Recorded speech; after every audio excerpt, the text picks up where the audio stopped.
Thank God it's Friday. Welcome to the show. I am Mariah Afolabi Brown. As always, I have the ladies. Hello. Hi. Hi, Mariam. I'm good. Oh, it's a no makeup Friday. I didn't even notice. Oh, is it completely no? I try. I thought Oh, you I do? did some makeup. Oh, okay. Yeah. I didn't notice. Bare How face you doing? makeup.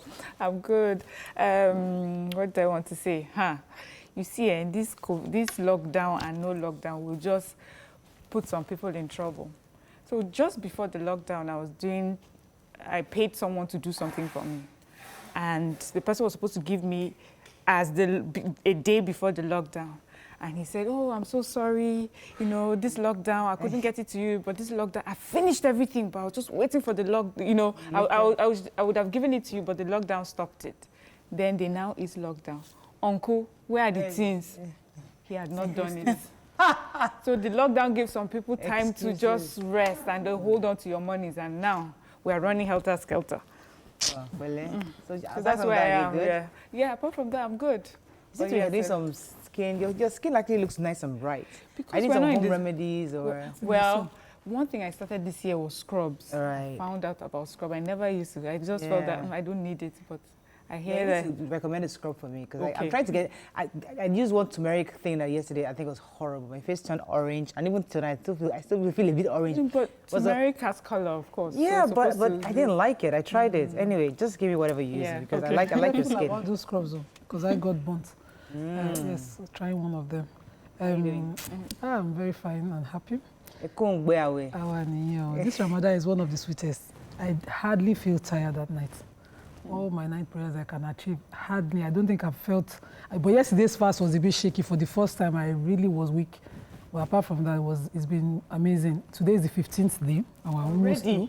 Wow, you're halfway. So last night was an epic night. 15th, Friday night, one of the Ashura or Tashuras, I can't remember how my father calls those days, where you're supposed to be in prayer. So he reminded all of us and we were Tell me, when Muslims pray, how do you pray? Because when I was a kid, we just used to read surahs. I mean, because we didn't know the meaning. I found it interesting when Christians pray and it's Jesus that they actually speak in English. Yeah. But here, when we want to pray, just read surahs and read surahs and that's the mistake the Afars made over the years. They used to call it non-kali, instead of telling you what exactly you're saying. So there are lots of meanings to all the prayers. And you are not just saying anything you don't know. But, you know, because they don't take time to educate people, people just think, I could say a quick prayer here and I'll just be asking for forgiveness. I know exactly the comprehensive one to say. I know what it means and I know when I'm communicating with God. That's how many of us fled Islam. Understanding. You know Catholics too, some masses that they do in pure Latin. Even for Latin. But people should take time to know the understanding of what they do. When you say you're praying, there are certain verses of the Quran that I don't joke with, just because of what it means. Growing up knowing what it means and everything, so I don't even joke with them. I used to know E-class, I used to know... And if you know E-class, you know the entire summary of Islam. But I didn't know the meaning. I just crammed E-class. I crammed Kauta, I crammed Fitri, I knew quite a bit. E-class is the monotheism, is the summary of Islam, where we don't believe in anything but God. No way to God. Let me tell us that's the entire summary. It's finished. I know a few that I crammed to as a child, following my neighbors to Islamic school. anyways, that's cool. Let's go on a break. When we come back, we'll go through the front pages. Stay with us. We'll be right back.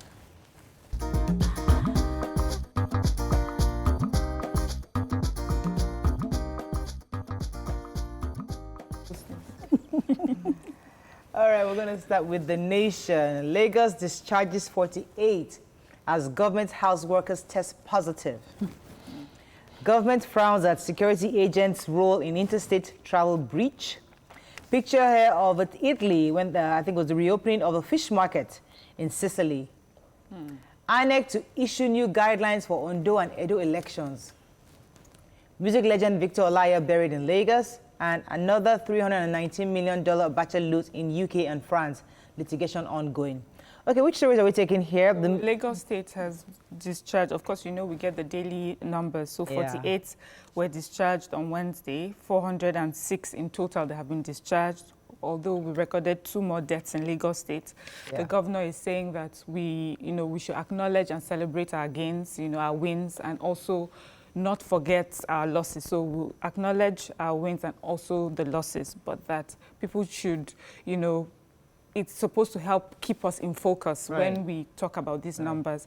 And then 10 members of the government house in the Marina office have tested positive. The governor says he and his wife have tested negative, even though they've been tested. I think they were tested 3 consecutive times, and they are negative. So the Commissioner of Health is saying, please mask up, wash your hands, just keep doing follow the guidelines that have been provided. So I wanted to talk about Victor Olaya's burial.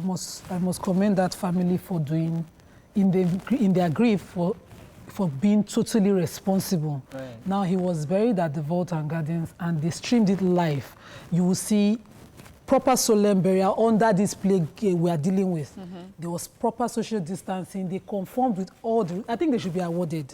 They should be, because this is a Lagos family. They should example. A musician, artist, as in they should have rolled out all legend. The no, Ashebi. They should have even had that, at least, but they were so... They must, I don't understand. Whoever leads that family must be a very responsible and strong voiced person. And that's the example. They didn't delay the burial till after COVID. Wait, you know, some people are still having the later. But for this period, they've shown us the right example of what to do. Let's move on. I was going to actually take the story of this INEC issue new guidelines. I'm actually worried that they're issuing new guidelines for undo and edo elections. According to them, they're going to work with the health care officials and the Ministry of Health to ensure that the proper guidelines are put in place. But how do you put guidelines for an election? You're going to be having people standing by the poll to vote.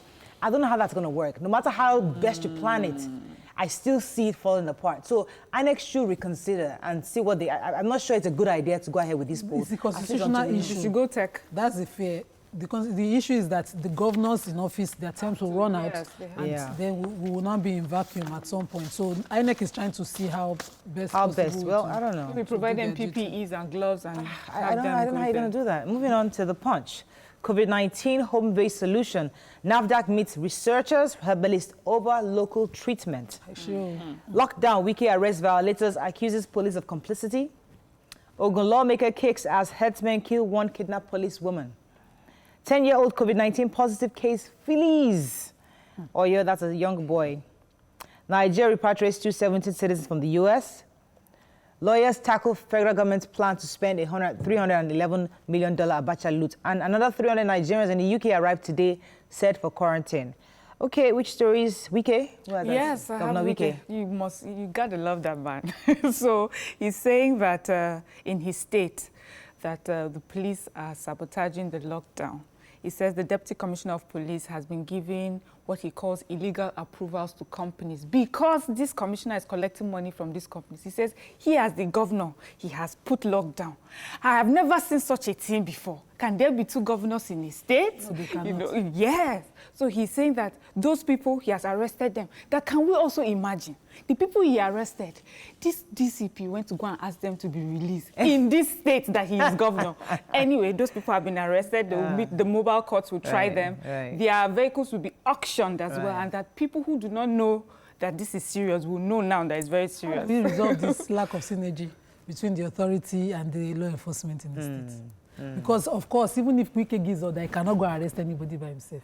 Neither can he go and try anybody by himself. And then he was thanking the Army and Navy for enforcing. So maybe he will use Army and Navy. He's thanking them. We have laws. Another story. The herbalist story. NAFDAC is meeting researchers. Let's talk about that because that's exciting news. Exciting news. The head of the Presidential Task Force on COVID announced that, that they're welcoming the ideas they've been giving listing of this herbal remedy people to NAFDAC to now investigate them. And NAFDAC has invited them. They are looking through the process. They've crossed the first stage. I think there's a second stage that they are now where they will look into the process. Hopefully, we come out stronger than Madagascar with this because our people have survived for generations. And we have, and based on the reports also, there are so many leaves and products that we have that actually deals with respiratory infection. So they are very optimistic that to actually help cure this COVID-19. Well, early this morning, I was listening to the Minister of Health and he says that some of the people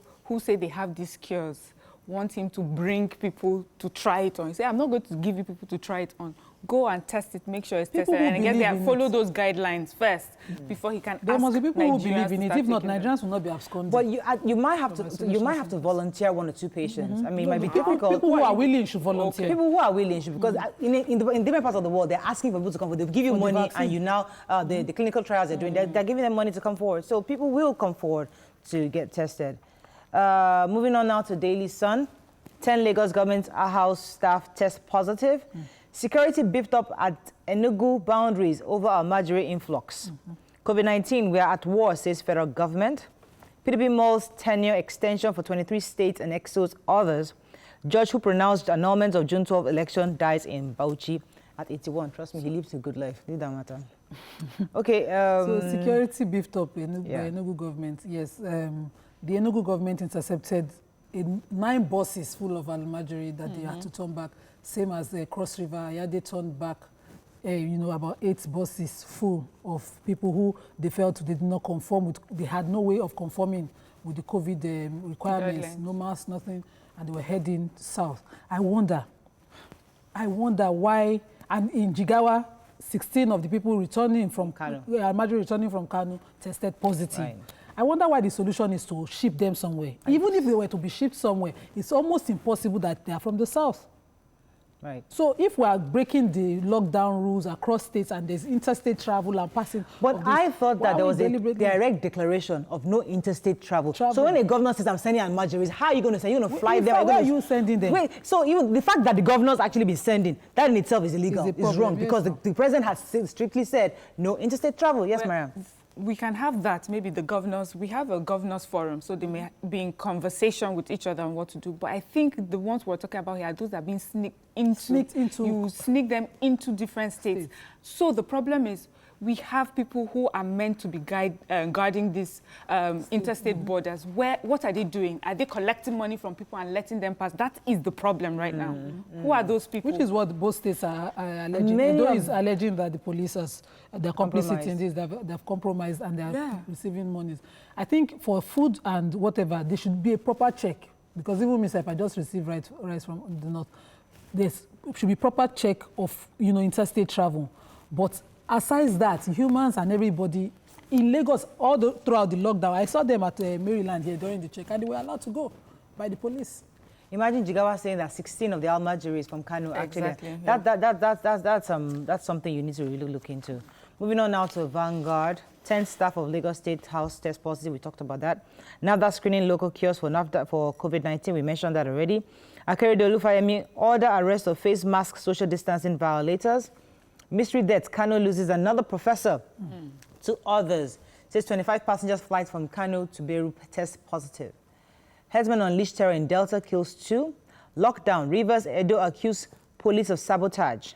And zoning a crisis tears Ondo APC Unity Forum apart. Okay, I was going to take the story of Lebanon had sent a flight to pick up their own citizens from Kano.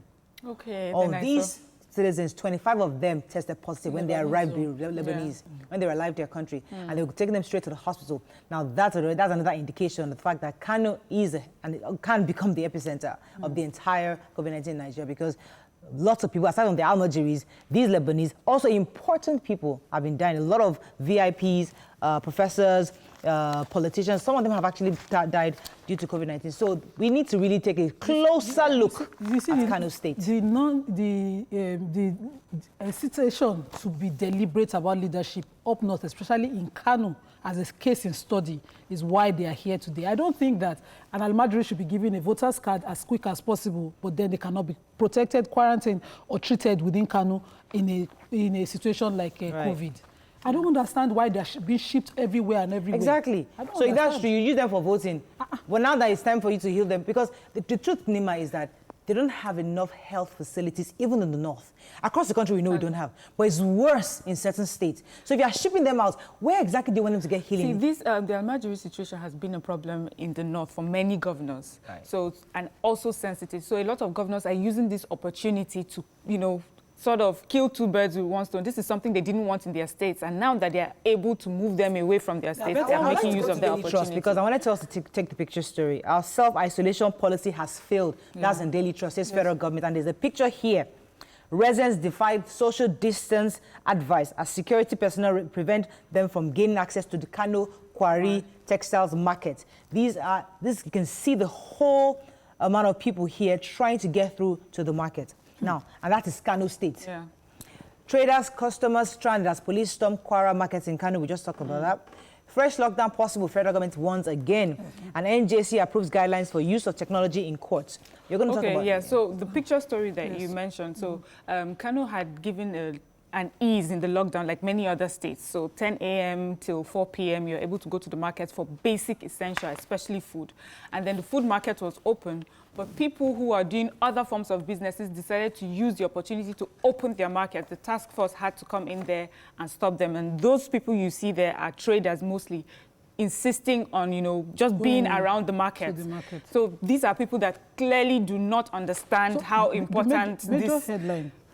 Self-distancing is. The health minister was referring to how self-isolation did not help us in our country. And the reason is simple. Nigerians, when they were told to self-isolate, did not understand in detail what it meant. So you go home and you're supposed to self-isolate, but you're sitting with your entire family. Are you supposed to self-isolate with your children and family when you've just arrived? And that one is why, almost the reason why we had communal transmission quickly. And now they're insisting that what the proper thing should be is once you're arriving, you're quarantined, which they should have done from the get-go. You had said from the beginning. Now, all markets, this one is Kano. Market near me, trade fair was open Monday and Wednesday, because I was on set, I couldn't get home till past 5 after I left here. It was a crazy place. People everywhere, defying others, trying to buy or sell whatever they can. All markets within Lagos cause traffic. The Bolade market, I got into that traffic. I got to trade fair, crazy So traffic. people think life is back as normal. Yeah. It's not. People are trying to get the basic essentials that they could not reach. So if maybe the lockdown should have been extended and people should start to look more into the new way of doing business, which is online. Unfortunately, that's all we can take. We have to wrap up on this. Let's go on a break. When we come back, we talk about the plight of internally displaced persons during this Ramadan season. Stay with us. We'll be right back.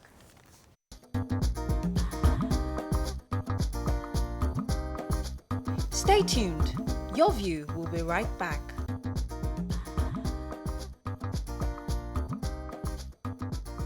Welcome back to Your View. Thanks for staying with us. So according to the United Nations Refugee Agency, a Nigerian refugee crisis will be going into this 7th year with 3.3 million displaced families. This includes over 2.5 million internally displaced persons in northern Nigeria. Over 500 of our citizens have found refuge in Cameroon, Chad, and Niger. The crisis has, however, led to food insecurity and severe malnutrition, which has risen to critical levels, especially at this time.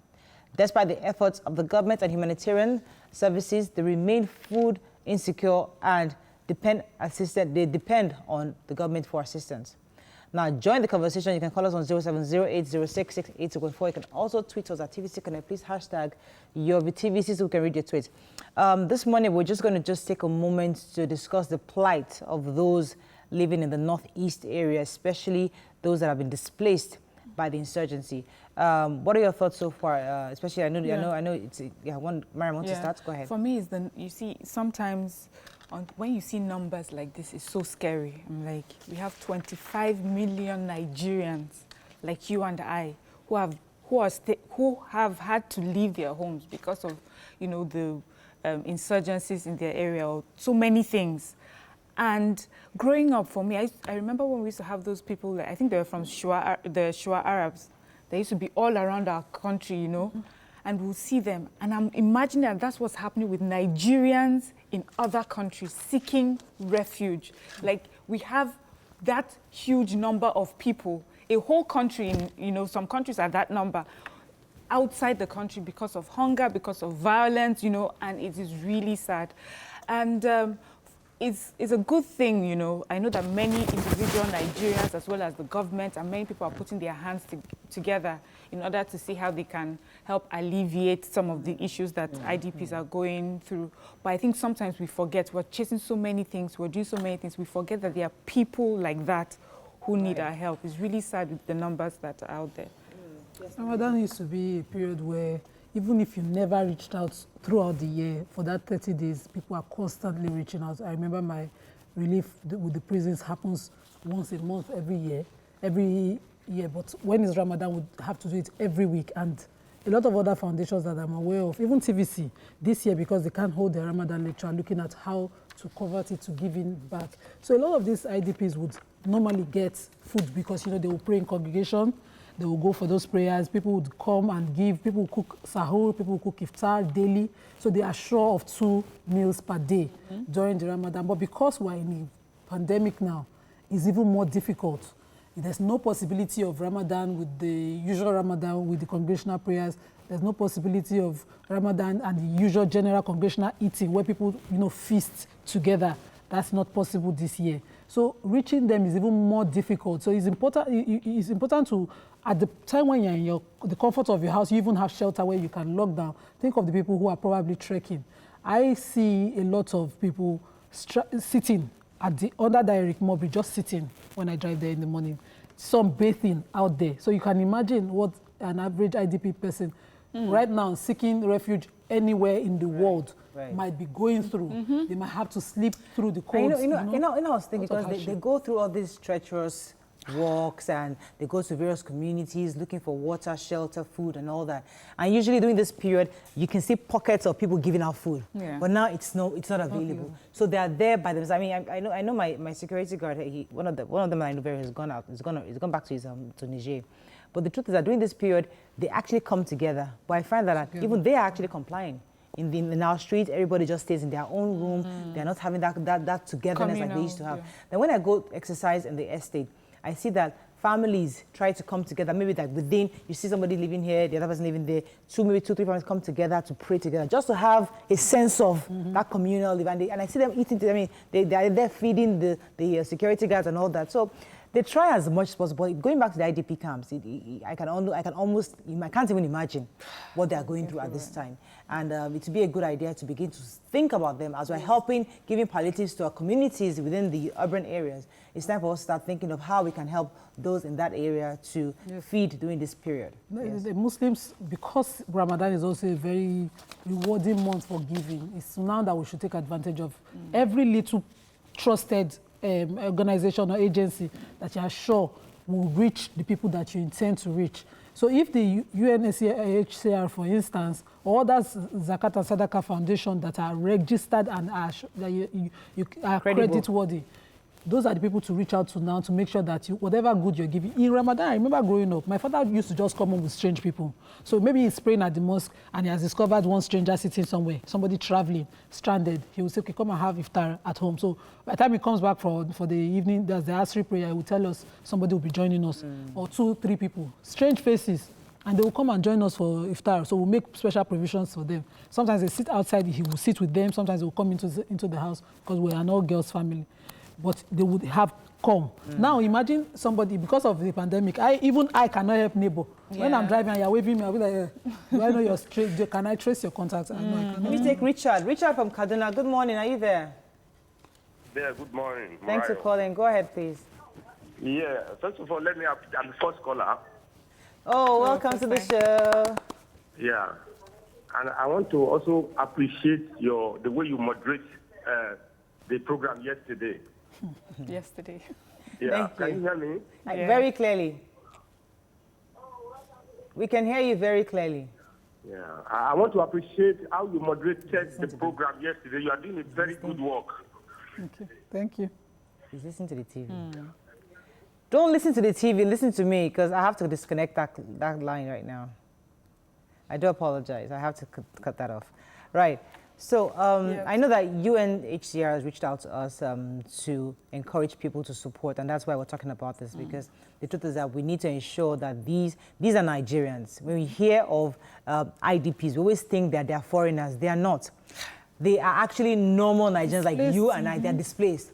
They live in those war-torn areas where we have Boko Haram killing, the soldiers battling with Boko Haram. So they've been displaced from their communities, and some of them have to stay in camps. Others are still seeking shelter and many of them are Muslims. So this period is a time where they get gifts, but unfortunately they can't. So when the United Nations HCR reached out to us on this, we thought it was important for us to remind Nigerians that as you're giving out sadaqah, as you're giving your zakat, this is the best time to reach out to them at in the Northeast. So Mariam, would you share with us? So they also say you can donate your sadaqah or your zakat by visiting donate.unhcr.org/Ramadan. Visit donate.unhcr.org/Ramadan. And then there's something that they added. I don't know if it's a Quranic. Yes, it says those who spend their wealth in charity and night secretly and openly, their reward is with their Lord, and there will be no fear for them, nor will they grieve. So there's a blessing that comes with giving. So we'll also post the details on our own individual Facebook pages, just at least people know where to send some kind of funds and support to. Okay, on that note, we're going to take a quick break. When we come back, we return and we discuss some updates from Kogi State. Stay with us, we'll be right back.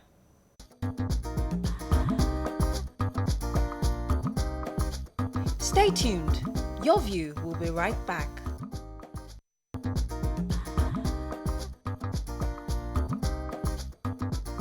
Welcome back to Your View. Thanks for staying with us. So joining us now is the Commissioner for Information, Mr. Kingsley Fanwo. Good morning, sir. Are you there? Good morning. Thank you. How is Kogi State doing? We are doing very fine. Right. So there is, as of today, there is no confirmed case in Kogi State, which we understand clearly. However, there have been a bit of issues saying that the unconfirmed deaths, saying that 4 people died of possibly COVID-19, but the state might be covering that up. Could you help us clarify if indeed these people died of COVID-19? Thank you very much. We don't have any of such reports. And the Honorable Commissioner for Health in the state, Dr. Sakaharuna, came out yesterday to deny those reports. We don't control the Federal Medical Center because those rumors say that those deaths were recorded at the Federal Medical Center. The Federal Medical Center is under the control of the Federal Ministry of Health. So there was no way the state government could go to a federal institution to be covering up a pandemic that is being fought tooth and nail by the federal government. All right. So those allegations, those rumors were clearly unfounded. Okay. Yes. So could you help us please understand better? Your state is, a central state bordered by almost 9 states, I believe. And all these states have recorded cases of the COVID-19. And I know your state is also the state when you're passing from the north to the south, from the south we go through Kogi State. How have you been able to categorically know that you have nobody that has this case? So do you have testing centers? Have you done testing, like maybe even random testing? I'm not saying you want people to have it, but just to be sure, just to be careful, especially since you're surrounded by states that may have, that have these cases. What have you done to state so that you can say categorically that we have no cases here?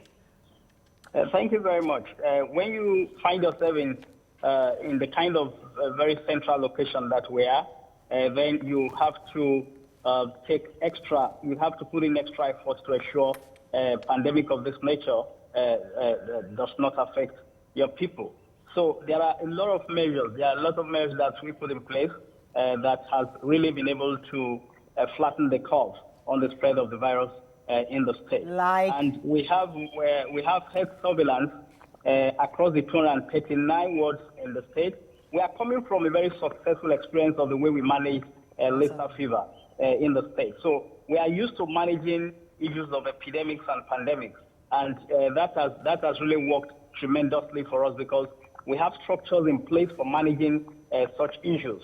And our sensitization and some of the decisions, some of the government policies, like shutting down of schools, like ensuring that workers on grade level 1 to 12 work from home and all that. So they have been able to help us to flatten the curve. All right. And has been able to help us to sensitize the people to know their obligations, to know the responsibilities, the personal responsibilities, for their personal, environmental, and respiratory hygiene that they have to follow. And that is working very well. All right. Go ahead. Mr. Fanwo, I would like to know exactly what you did, whether you built centers, whether you check every interstate travel coming from Abuja, for instance. Abuja having, of course, it was on lockdown, but every transportation from Abuja by road has to go through Kogi, has to go through Lokoja. Whether you have a way of testing or verifying those people who stop at Lokoja rather than continue their journey. Because in Cross River, for instance, we saw what the governor did. It was visible. There was a clear rule for every movement, wear your face mask. What exactly did you do? Because this general, we did a lot of things. We did a lot of things. We've been dealing with Lassa fever. Edo State has been dealing with Lassa fever, but they've recorded cases. It's almost impossible with the Almajiri transportation now that there will be a state free. With Lassa fever. I told you some of the very specific measures that we've taken to be able to flatten the curve. I am only coming from the fact that we've garnered a lot of experience in tackling epidemics. And I cited the example of that has been useful. So I'm not saying that because we've handled Lassa fever, that is the reason so we what are exactly are the measures? COVID-19. That's not the case. When you talk about the interstate travel, we are the center of it all. And there are many states around us announced lockdowns. So if Edo is locked down, Kwara is locked down, Niger is locked down, Nasarawa is locked down, Benue is locked down, FC is locked down, then who is going to pass through Kogi State? Because you have to pass through this state before you could pass through Kogi State. So but they've been passing Kogi. Food stuff have been passing Kogi, and we've discovered food stuff as humans. Let me now tell you this about the isolation centers we have. Okay. The governor announced it yesterday when NCDC officials visited the state. We have three isolation centers.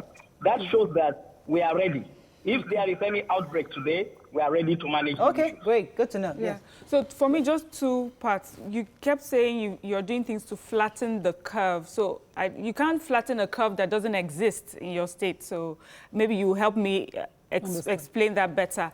Then secondly, I was opportune to watch that particular interview where your governor spoke about a particular app that the state uses. Please, could you describe this app, what it does, how it helps, and maybe it's something that other states can learn from? Okay, what I mean by flattening the curve, it doesn't mean that it has to come to your state before you take measures to ensure it does not spread to the state. There are measures you've put in place, like checking of passengers that will be passing through the state even before they enter the state, and to ensure that if anyone enters the state from any affected state, they are immediately checked. So that is the function of the surveillance. And we have 2 per ward, per 239 wards that we have in the state. So that is all about that. About the app is a rapid assessment system to help you self-assess yourself and know whether you have a high risk or a low risk by answering some of the questions that are posed by the app. So it is a self-assessment system that we have been able to build. So if we find out that you have a high risk, we have a way of monitoring it. It has been visited by over 200,000 users. So we have a way of monitoring it. If we discover you have a high risk, immediately our health surveillance officers would come in and be able to. All right. So let me ask this question because Dr. Sanwo, Dr. Saka Haruna, that's the Commissioner for Health, did say that your government was under pressure to announce they have cases. Who is pressurizing him? Could you tell us? Yeah, when some federal agencies are raising eyebrows that we don't have COVID-19, when some agencies that are supposed to stop the spread are the ones that are making case that it has to go around the federation, it is not possible for any state not to have recorded cases, then you would be able to know where the pressure is coming from. Okay. So, Dr. Fanwo, the Federal Medical Center that you mentioned earlier in Lokoja is somewhere, I'm sure, I've been to Lokoja, I have relatives there. It's open to everybody, whether federal government staff or the state government. When cases of death arise in Federal Medical Center, I think it comes under your jurisdiction to investigate the cause of death and work with the information that you get from there. So yeah, I don't understand why you say you don't want to delve into the cause of the death. Definitely you will get it from the statement that was released by the Honorable Commissioner for Health yesterday. When those deaths were reported, yes, he definitely went into the matter to investigate and met with the management of the Federal Medical Center, and they told him clearly that those cases were not COVID-19 cases. So you should state it. You know, they too have to be very careful, because it is a matter of life and death, and nobody will harbor such a thing, because it could even affect the medical officers working. We have to wrap up, but let me quickly ask this question. You asked the NCDC team that came to your state to go in isolation. Is that not counterproductive? Don't we need them to help in you testing? Is it not better to test them immediately when they come into your state? No, it's not counterproductive. The governor took his time yesterday to explain the rationale behind such decision. The governor told them his thoughts about COVID-19, and the governor said it clearly that instead of marketing these bad products for Nigeria, we should stop marketing it and start demarketing it. Can't you test the NCDC officials there and know they're positive or not? Let me be true with this line of thought. He also told them that, we have to start opening up our economy so that when COVID is through, the poverty will not be able to feed our people. And apart from that, what he said was in line with the protocols of the World Health Organization and NCDC. When you have people coming from affected areas, you have to get them isolated. We heard of the driver of NCDC that was tested positive maybe last week or 2 weeks ago in Nasarawa. So what gives us the belief and the assurance that even the NCDC officers that came are not carrying the virus? That is the normal protocol. Okay. When Chinese people came to give us technical assistance, fair enough, they were not only quarantined, but they were also isolated. Fair and enough. We said, let us take your sample and test to be sure. But they said they don't want to be tested. So if you're asking to test people and you are afraid of being tested, then we know something is they are hiding something. Point taken. Just one last question, sir. Apart from the building isolation centers, how prepared are you in terms of having test kits and bio lab for ascertaining results, or do you have to resort to Abuja for when you have samples taken?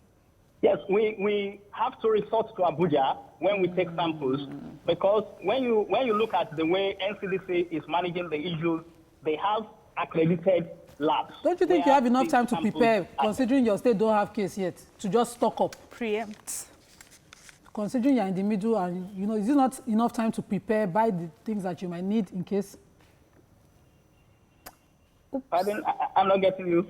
I said, don't you think you've had enough time to prepare and preempt a possible case in Kogi State? So are you stocking up test kits? I have told you that we are prepared. Okay. From here to Abuja is less than 2 hours. Okay. So it shows that when we have samples, we can easily ferry the samples to Abuja and get them tested. That's fine. We have to go. Thank you so much, sir. We've been speaking with the Commissioner for Information. Stay with us. We'll be right back.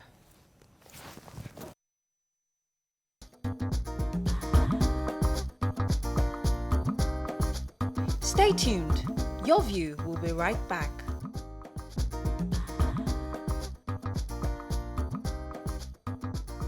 Welcome back to Your View. Thanks for staying with us. We still have the Commissioner for Information, Kogi State, Mr. Kingsley Fanwo. Sir, are you still there? Yes, I'm here. A quick one. You were talking about going to Abuja for testing. Just to clarify, how many samples have you collected to date? It is not our responsibility to come up with those samples, one. Then there are criteria set by the NCDC for people who are qualified to be tested. And they have not said that there is going to be need to just start picking people and be testing randomly. When that starts, then we will be ready to just pick anybody on the road and take their samples. And so to be clear, nobody has shown sign, nobody has coughed, nobody has had a temperature? No, it is not our responsibility, for instance, to now take those samples that you are talking about now. What we have to do is to work with the medical institutions in the state to see those who fit into that criteria. Right. I think how many samples or how many people have been tested will be for NCDC to answer. Okay. So this is the same NCDC that have been put in quarantine for 14 days before we do that. But people are asking on Twitter. Someone says Kogi State is... Sorry. Sorry, sir. Okay, wait. Let me clarify this. It is not about us insisting that we must put them. It is not our law. It is the protocol of World Health Organization and NCDC itself. So it is not a creation of Kogi State. We need to get that very clear. Okay, so as Shippa James is saying, Kogi State is a largely rural state, right? So the app, how does that capture those who may not have, you know, not literate enough to go through that app that you have? 75, let me say 75% of our people have access to the internet in the state. And as to the literacy level, we have made the app for those who can use it. There are so many other things. Our health surveillance officers in this world go around also to interact with people, to ask them questions.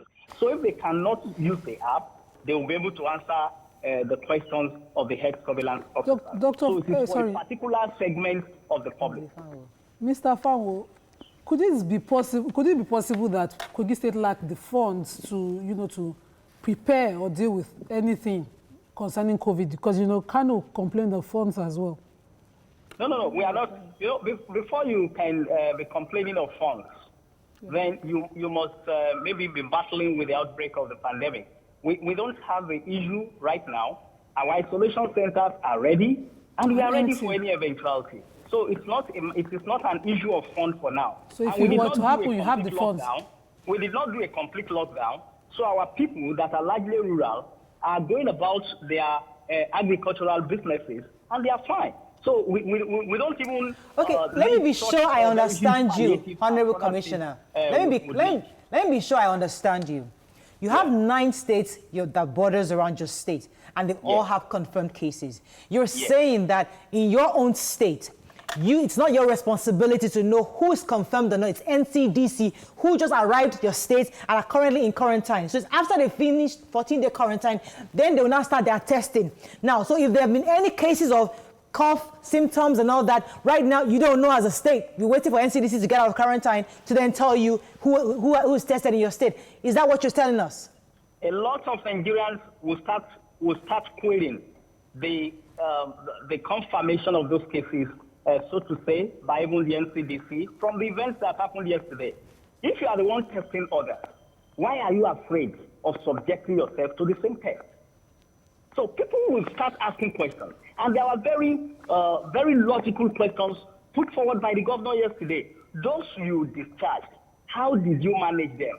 Why is it still a top secret? Why are you revealing the management procedures and protocols to the people? These are the germane issues. So if you are declaring that you have confirmed cases, that is your own business to manage.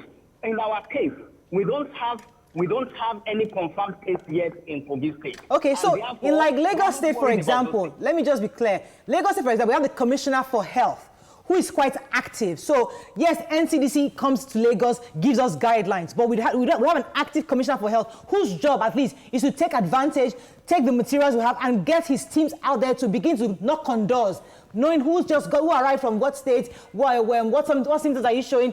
Is there anything your state, leave NCDC now for a second, what is the state government, Kogi State, doing yourself to ensure that there is no case in your state?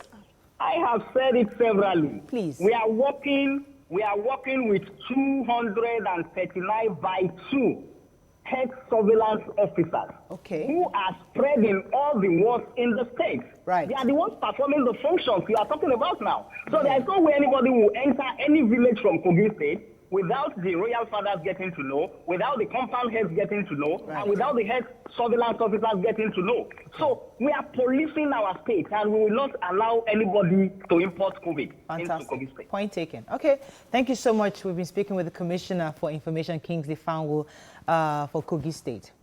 We're going to break now. When we come back, it's Friday. We have to discuss with our celebrity guests. Stay with us. We'll be right back.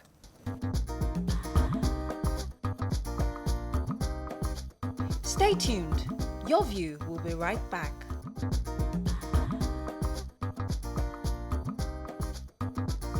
Welcome back to Your View. Thanks for staying with us. So she's an award-winning Nigerian actress, presenter, and filmmaker.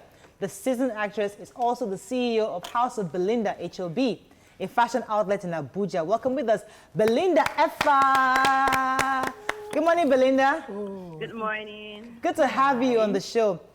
You know, I'm pretty excited to talk to you this morning because I was going through your the write-up about you, and you actually acted The Room. Yes, Is that the new directions on DSTV, correct? Yes. I wrote that script, you know. You did? Yeah. Wow. I wrote, and my name is on it, Mariah Kabashon. I wrote that script from start to finish. And I'm pretty excited to know that you acted. You know, I've actually never really watched it, but I just knew that it's running on DSTV. But it's good to have you on the show. I just had to put that out there, that I can be a scriptwriter. But you are. But yeah, so how have you been with COVID lockdown? Last week we were lifted. Was it this week we got lifted? Yeah. The lockdown was lifted this week. How have you been doing so far? Yeah, I mean, it took a little bit of getting used to because I'm always on the move. Right. So having to sit down in one place for so long, like 6 weeks, was very trying to me. At some point, I actually felt like something was wrong and the world was coming to an end. Yeah, but I was reading something where you say for you it's been like a blessing in disguise, and for a lot of people they say because I always keep a positive mind. I had to channel my inner Belinda to make it the best, and I started seeing it for what it is. That it's happening now means that I have to make something out of it. So I turned it into a blessing for myself. So let's get specifics of what you made, because most of your colleagues are online, streaming every day, acting on their own. You know, what exactly did you do with the lockdown? Okay, so like you said, I run House of Belinda. So I channeled my energy onto House of Belinda because this time around I can't act. So I've been focusing a lot on my business, House of Belinda, putting the right structure in place and coming up with new designs for the summer collection. oh. And getting to know my staff a lot more. Nice. Just, being more involved in the business as opposed to being on set and just giving instructions, do this, do that, do that, So now I get to know my cobblers more. I get to know what they like and what they don't. I get to know how to, get them to give their very best. And also I got to spend time with my family, which is something that I hardly do because I'm always on set. So that's a blessing for me. Like, it's a huge blessing. Yeah. Well, how is Abuja? Because, that they have quite a number of cases of COVID-19 in Abuja. So do you go out, or are you still being very careful, social distancing and all that in your state so far? Okay, so I'm in Lagos. I live in Lagos. I go to Abuja to work a lot. And so maybe people might think I stay in Abuja. I don't stay in Abuja. I stay in Lagos. And I've been indoor, quarantine, self-isolating, social distancing and the like. Okay. All right. Good. Yeah. So I hardly go out. Right. I hardly, like, even this time that they've lifted the lockdown, I don't go out because there's no reason for me to go out yet. Yeah. Okay. The pandemic is still in existence, so I don't know why I need to go out for now. Right. Yeah. Okay. So, a lot of people are being, what would we say, quite innovative. I think Nima was trying to say that. But then, so also people are thinking of the future. When this is all over, what would I do differently? What would I do instead of what I'm already doing?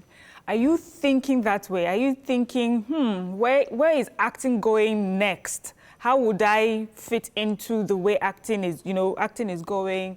Is this something I may pursue after the lockdown, like a proper lockdown is over and we're allowed to go out? What are you thinking now? I'll always do acting whether or not the pandemic is in existence. Acting will always be a sure banker for me. Like, that one is not even a question at all. I love acting. I actually don't see myself doing anything besides acting. Right. Yeah. Even when I finished school, I was like, what would you do if you don't get a job and whatnot? And it was acting. So you went into filmmaking recently. How is that going? What made you go into filmmaking? I mean, when you do something for so long and it feels like, okay, you're saturated in this, you want to try something different. I mean, you just want to try your hands in different aspects of acting. I've always wanted to make my own kind of movies, tell my own kind of stories. So I had to delve into that, and it's been a blessing, I must say. Right. Okay, Belinda, in this movie industry, a lot of female, some of them claim to, for it to be that lucrative. But you are now delving into designing, having the House of Belinda, making sandals. I saw some of your products very beautiful, I must say. How lucrative exactly is the movie industry? And, why did you venture out?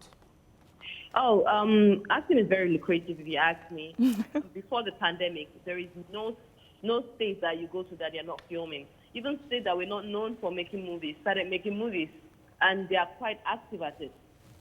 You get? So it's quite lucrative.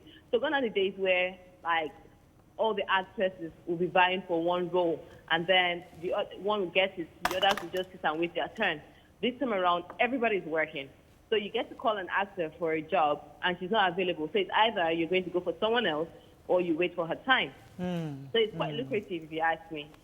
Even now that we still have a pandemic, people are still working. Right. Because, there are so many scripts waiting to be done, so people are not patient enough. So, I get worried. I get called for roles, and I'm like, I'm not so sure right now because of the pandemic. Okay. I don't want to be sorry. Good to know. Good to know. Yeah. Right. There's something I noticed with Nollywood, fine girls are always cast as fine girls. So you always get that. Do you feel like you're being typecast as, you just have to show up, you're already fine. But I would like to see more things like a fine person acts.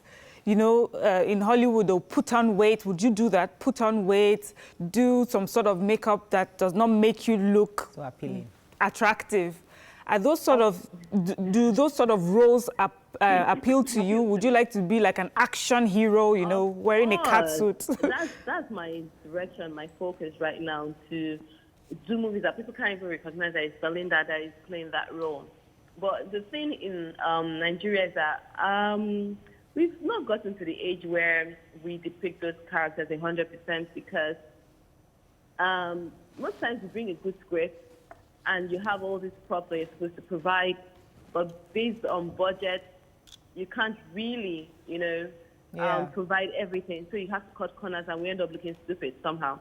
Except for the, big budget, in quote, movies that, they have the money to go all the way, and they bring the professionals on board to ensure that they get the look properly.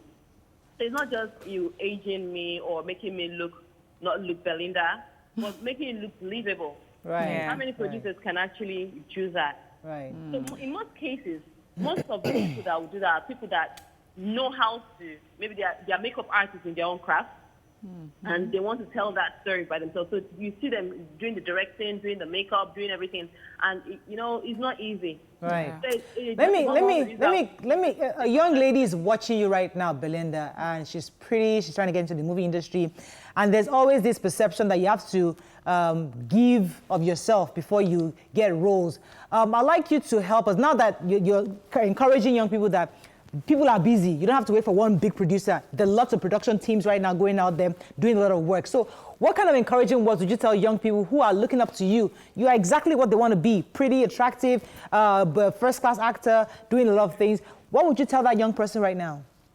Well, it didn't fall on my lap just like that. It took me years to get to where I am. So if you just want to become Belinda overnight, newsflash, it might not happen like that for you. For some people, they may be lucky to land acting roles, and it happens for them overnight. But for other people, you have to wait the course.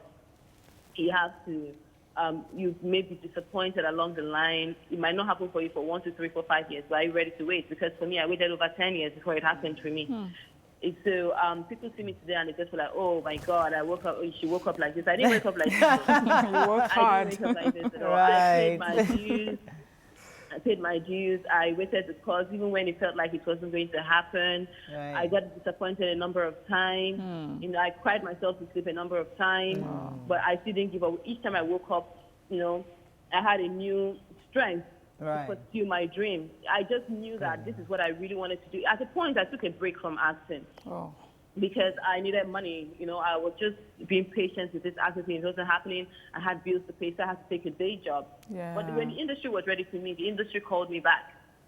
Fantastic. That pulled me back because I took a day job. I was working, and then I got a mail, you know, from Facebook that they wanted to cast me for a role, and they wanted me to come for an audition in Egbeda long, like you know where Egbeda is. Well, I took the gamble and I went for the audition, and I got cast for the lead role for the series Tales of Eve.